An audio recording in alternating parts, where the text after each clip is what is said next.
Hi friends, మన ఛానల్లో capsicum కర్రీని చాలా టేస్టీగా సింపుల్గా ఎలా చేయాలో చూసేద్దాం. ఈ కర్రీ కోసం ఒక 800 గ్రాముల వరకు క్యాప్సికమ్ తీసుకున్నాను. ఈ క్యాప్సికమ్ని ఇలా చిన్న ముక్కలుగా కట్ చేసుకొని పెట్టుకోవాలి. తర్వాత స్టవ్ ఆన్ చేసుకొని ఒక కడాయి పెట్టుకొని ఒక టేబుల్ స్పూన్ వరకు పల్లీలు వేసుకొని కొద్దిగా ఫ్రై చేసుకున్న తర్వాత ఒక టేబుల్ స్పూన్ వరకు నువ్వులను వేసుకొని ఫ్రై చేసుకోవాలి. స్టవ్ ఆఫ్ చేసుకున్న తర్వాత ఒక 6 వరకు ఎండుమిర్చి, ఒక 10 వరకు వెల్లుల్లి రెబ్బలు, ఒక టీ స్పూన్ వరకు జీలకర్ర ఇవన్నీ వేసుకొని అదే వేడికి కొద్దిగా ఫ్రై చేసుకోవాలి.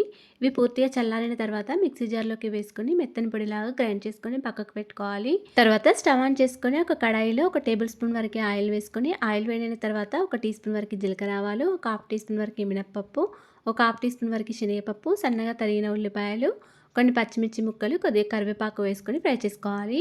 అన్నీ ఫ్రై అయిన తర్వాత ఒక టీ స్పూన్ వరకు అల్లం వెల్లుల్లి పేస్టు, కొద్దిగా పసుపు వేసుకొని కలుపుకోవాలి. తర్వాత మనం కట్ చేసుకొని పెట్టుకున్న క్యాప్సికమ్ ముక్కలు కూడా వేసుకొని ఒకసారి బాగా కలుపుకోవాలి.